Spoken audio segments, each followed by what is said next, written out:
Then one of the 12, who was called Judas Iscariot, went to the chief priests and said, "What will you give me if I betray him to you?" They paid him 30 pieces of silver. And from that moment he began to look for an opportunity to betray him. On the first day of unleavened bread, the disciples came to Jesus, saying, "Where do you want us to make the preparations for you to eat the Passover?" He said, "Go into the city to a certain man and say to him, 'The teacher says, my time is near. I will keep the Passover at your house with my disciples.'"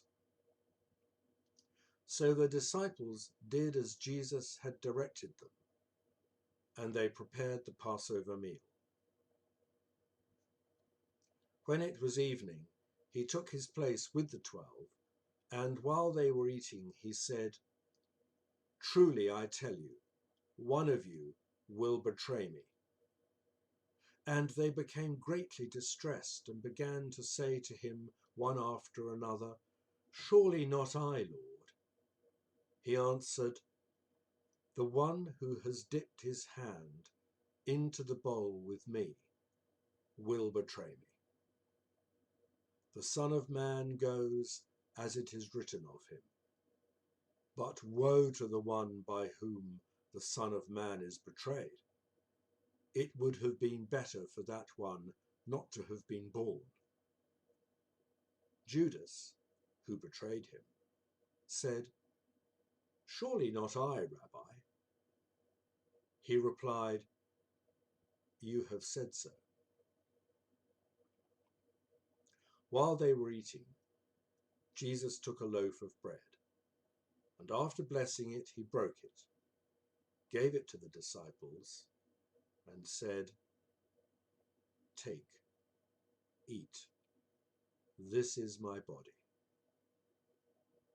Then he took a cup, and after giving thanks, he gave it to them, saying, "Drink from it, all of you, for this is my blood of the covenant, which is poured out for many for the forgiveness of sins. I tell you, I will never again drink of this fruit of the vine until that day when I drink it new with you in my Father's kingdom."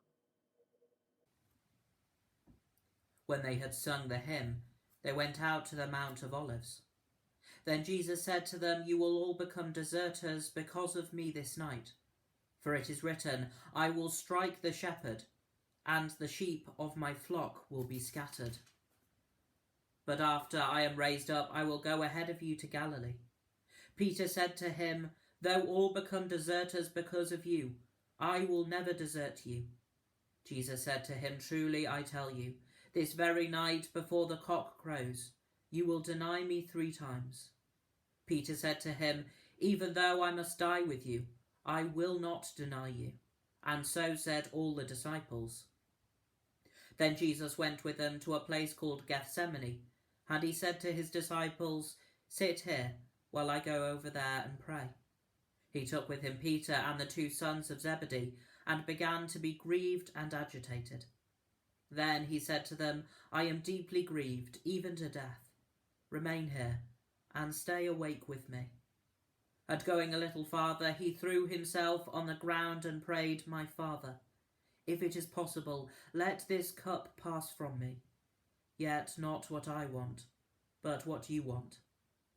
Then he came to the disciples and found them sleeping, and he said to Peter, "So could you not stay awake with me even 1 hour?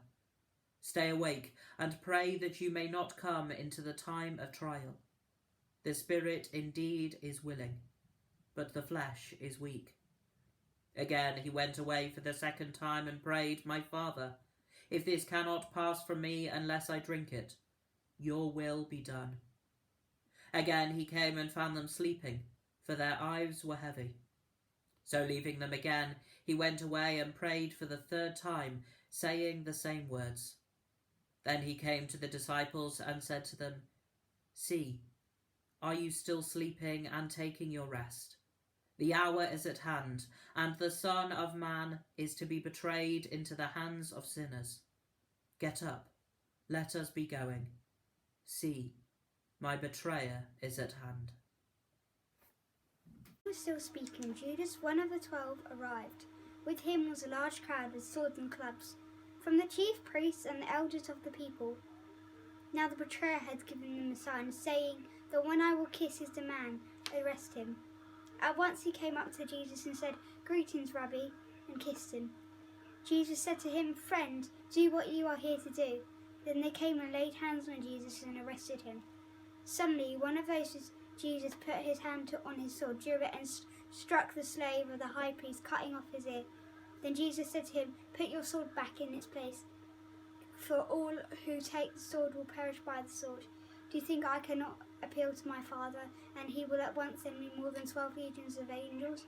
But how then would the scriptures be fulfilled, which say it must happen in this way?" At that hour Jesus said to the crowds, "Have you come out with swords and clubs to arrest me, as though I were a bandit? Day after day I sat in the temple teaching, and you did not arrest me. But all this had taken place, so that the scriptures of the prophets may be fulfilled." Then all the disciples deserted him and fled. Those who had arrested Jesus took him to Caiaphas the high priest, in whose house the scribes and the elders had gathered.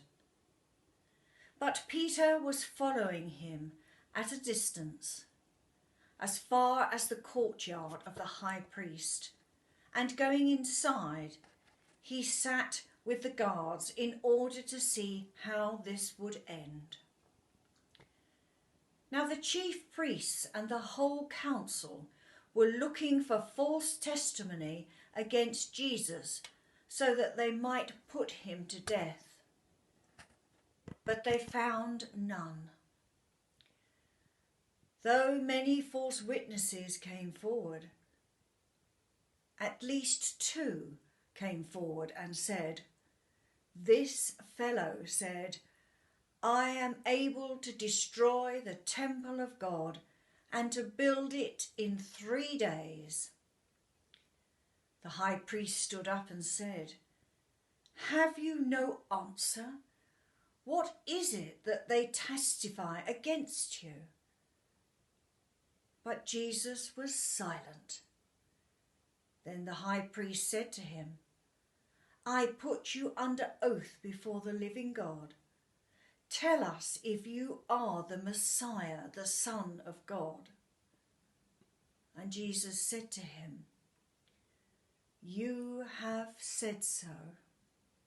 But I tell you, from now on you will see the Son of Man seated at the right hand of power and coming on the clouds of heaven." Then the high priest tore his clothes and said, "He has blasphemed. Why do we still need witnesses? You have now heard his blasphemy. What is your verdict?" They answered, "He deserves death." Then they spat in his face and struck him, and some slapped him, saying, "Prophesy to us, you Messiah. Who is it that struck you?" Now Peter was sitting outside in the courtyard, and a servant girl came to him and said, "You also were with Jesus the Galilean." But he denied it before all of them, saying, "I do not know what you are talking about." When he went out to the porch, another servant girl saw him, and she said to the bystanders, "This man was with Jesus of Nazareth." And again he denied it with an oath, "I do not know the man." After a little while, the bystanders came up and said to Peter, "Certainly you are also one of them, for your accent betrays you." Then he began to curse, and he swore an oath, I do not know the man. At that moment, the cock crowed. Then Peter remembered what Jesus had said. Before the cock crows, you will deny me 3 times. And he went out and wept bitterly. When morning came, all of the chief priests and the elders of the people conferred together against Jesus in order to bring about his death. They bound him, led him away, and handed him over to Pilate the governor. When Judas, his betrayer, saw that Jesus was condemned, he repented and brought back the 30 pieces of silver to the chief priests and the elders. He said, "I have sinned by betraying innocent blood." But they said, "What is that to us? See to it yourself." Throwing down the pieces of silver in the temple, he departed, and he went and hanged himself. But the chief priests, taking the pieces of silver, said, "It is not lawful to put them into the treasury, since they are blood money." After conferring together, they used them to buy the potter's field as a place to bury foreigners. For this reason, that field has been called the Field of Blood to this day. Then was fulfilled what they had spoken through the prophet Jeremiah. And they took the 30 pieces of silver, the price of the one on whom a price had been set, on whom some of the people of Israel had set a price, and they gave them for the potter's field, as the Lord commanded me. Now Jesus stood before the governor, and the governor asked him, "Are you the king of the Jews?" Jesus said, "You say so." But when he was accused by the chief priests and elders, he did not answer. Then Pilate said to him, "Do you not hear how many accusations they make against you?" But he gave no answer, not even to a single charge, so that the governor was greatly amazed. Now at the festival, the governor was accustomed to release a prisoner for the crowd, anyone whom they wanted. At that time, they had a notorious prisoner called Jesus Barabbas. So after they had gathered, Pilate said to them, "Whom do you want me to release for you? Jesus Barabbas, or Jesus who is called the Messiah?" For he realized that it was out of jealousy that they had handed him over. While he was sitting on the judgment seat, his wife sent word to him, "Have nothing to do with that innocent man, for today I have suffered a great deal because of a dream about him." Now the chief priests and the elders persuaded the crowds to ask for Barabbas and to have Jesus killed. The governor again said to them, "Which of the 2 do you want me to release for you?" And they said, "Barabbas." Pilate said to them, "Then what should I do with Jesus who is called the Messiah?" All of them said, "Let him be crucified." Then he asked, "Why? What evil has he done?" But they shouted all the more, "Let him be crucified." So when Pilate saw that he could do nothing, but rather that a riot was beginning, he took some water and washed his hands before the crowd, saying, "I am innocent of this man's blood. See to it yourselves." Then the people as a whole answered, "His blood be on us and on our children." So he released Barabbas for them, and after flogging Jesus, he handed him over to be crucified. Then the soldiers of the governor took Jesus into the governor's headquarters and gathered the whole cohort around him. They stripped him and put a scarlet robe on him, and after twisting some thorns into a crown, they put it on his head. They put a reed in his right hand and knelt before him and mocked him, saying, "Hail, King of the Jews!" They spat on him and took the reed and struck him on the head. After mocking him, They stripped him of the robe and put his own clothes on him. Then they led him away to crucify him. As they went out, they came upon a man from Cyrene named Simon. They compelled this man to carry his cross, and when they came to a place called Golgotha, which means place of a skull, they offered him wine mixed with gall, but when he tasted it, he would not drink it. And when they had crucified him, they divided his clothes among themselves by casting lots. Then they sat down there and kept watch over him. Over his head they put the charge against him, which read, "This is Jesus, King of the Jews." Then 2 bandits were crucified with him, one on his right and one on his left. Those who passed derided him, shaking their heads and saying, "You who would destroy the temple and build it in 3 days, save yourself. If you are the Son of God, come down from the cross." In the same way, the chief priests also, along with the scribes and elders, were mocking him, saying, "He saved others, he cannot save himself. He is the King of Israel. Let him come down from the cross now, and we will believe in him. He trusts in God. Let God deliver him now, if he wants to, for he said, 'I am God's son.'" The bandits who were crucified with him also taunted him in the same way.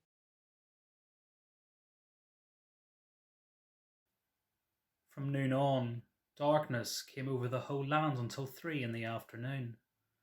And about 3 o'clock, Jesus cried with a loud voice, "Eli, Eli, lama sabachthani?" That is, my God, why have you forsaken me?" When some of the bystanders heard it, they said, "This man is calling for Elijah." At once, one of them ran and got a sponge, filled it with sour wine, put it on a stick and gave it to him to drink. But the others said, "Wait, let us see whether Elijah will come to save him." Then Jesus cried again with a loud voice and breathed his last.